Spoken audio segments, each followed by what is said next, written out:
Welcome बच्चों, आपका मेरे channel science classes by doctor Kumkum Saxena में बहुत स्वागत है। और अभी हम ध्वनि वाले चैप्टर पर ही चल रहे हैं, जो क्लास 9 का चैप्टर नंबर 13 है। इसी के बारे में हम आगे डिस्कस करेंगे, जो पढ़ा दिया उससे अलग, है ना। साउंड में मैंने आपको बहुत सारी बातें बताई कि ध्वनि, इसकी आवृत्ति, इसका आयाम, है ना। आज बताने जा रही हूँ मैं आपको आवर्तकाल। ठीक है, कोई वस्तु माना कंपन करती है तो इस तरीके से आती है। ये हमारा कोई वस्तु है और वो कंपन करी, ऊपर गई और नीचे आई, तो यहाँ से लेकर ऊपर जाना और फिर यहाँ से नीचे आकर फिर ऊपर आना, इतना समय जो है वो कहलाता है। आपको चित्र में बना के मैंने दिखाया, कंपन करने वाली वस्तु एक कंपन कहलाता है। माना यहाँ से A, B, C और D तक जब ये आ जाएगी तो ये कहलाएगा तुम्हारा एक कंपन। तो वस्तु को एक कंपन करने में जो समय लगता है उसे उस तरंग का आवर्तकाल कहलाता है। ये देखिए, ऊपर जा रही है, नीचे जा रही है, फिर ऊपर जा रही है। तो ये रिंग और गर्त, रिंग ऊपर उठता है, रिंग और नीचे उठता है तो गर्त कहलाता है। तो रिंग और गर्त पूरा एक करने में जो जितना समय लगता है वो उसका टाइम पीरियड या आवर्तकाल कहलाता है। इसको हम टी से व्यक्त करते हैं और इसका मात्रक, ऐसा ही मात्रक क्या है, सेकंड होता है। आवर्तकाल जो है वो आवृत्ति का व्युत्क्रम होता है ना। आवृत्ति में आपको पहले ही बता चुकी हूँ, 1 सेकंड में वस्तु जितने कंपन करती है वो उसकी आवृत्ति कहलाती है।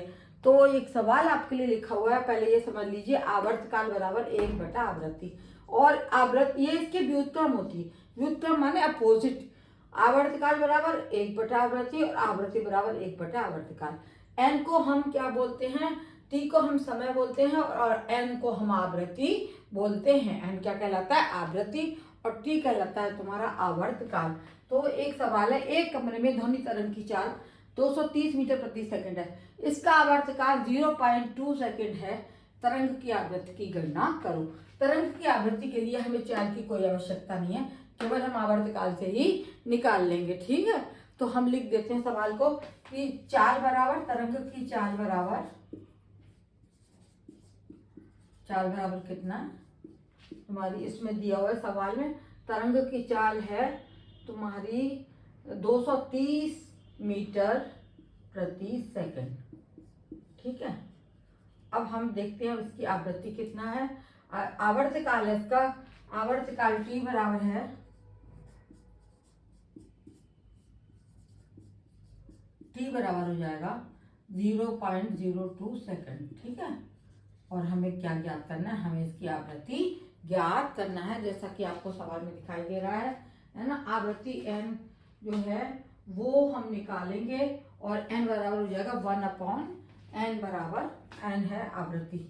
आवृत्ति क्या कहलाती है, एन, और एन बराबर हो जाएगा 1/t सवाल से, तो ये हो जाएगा 1/t कितना है, 0.02 सेकेंड। बहुत आसान से छोटे छोटे सवाल आएंगे जिनमें आप बिल्कुल परेशान ना हो और आपको तुरंत ही हल करने। अब इसको आप जब हल करेंगे तो ये आ जाएगा 1/0.02 गुणा दशमलव की जगह 1 लिखते हैं और 2 संख्या है तो 2 0 आ गए। ठीक, दशमलव हट गया और ये 2 को हम काटेंगे तो 2 पंजे 10 और 0, ये क्या हो गई आपकी 50। आपका क्या निकल आया, 50। आपके 50 हर्ट्ज जो आवृत्ति कितनी आ गई, 50 हर्ट्ज।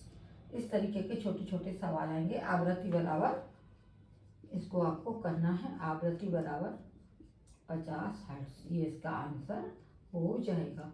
इस तरीके के सवाल आपको छोटे छोटे आएंगे जो आपको हल करना है, और इनसे इसी तरीके से आपको आगे बढ़ना है, समझना है कि हमारा चैप्टर क्या है और हम क्या पढ़ रहे हैं और क्या हम कर रहे हैं। ठीक है, तो बच्चों मेरा चैनल जो है वो ऑनलाइन क्लासेस हैं और इनको जो है आप अवश्य ही देखिए, समझिए, और इसको हम मेरे चैनल को जिसने सब्सक्राइब ना किया है सब्सक्राइब करें, और जिन्होंने किया है वो देखते रहें, लाइक करें और समझें। आपको पूरा सवाल समझ में आएगा, पूरा ही मैंने जो बताया है वो हर चीज़ आपको समझ में आएगी। आप शेयर करें, अन्य मित्रों को भी बताएं, है ना। हिंदी मीडियम में मैं ज़रूर पढ़ा रही हूँ, लेकिन सवाल और वो सारे इंग्लिश मीडियम में भी यही सब होते हैं, फार्मूले भी यही होते हैं, केवल आपको लगा के याद करना है कि हमें क्या पढ़ाना है और क्या करना है। ठीक है, तो मेरे चैनल को आप लाइक करें, शेयर करें, और मेरे उसको देखने के लिए धन्यवाद।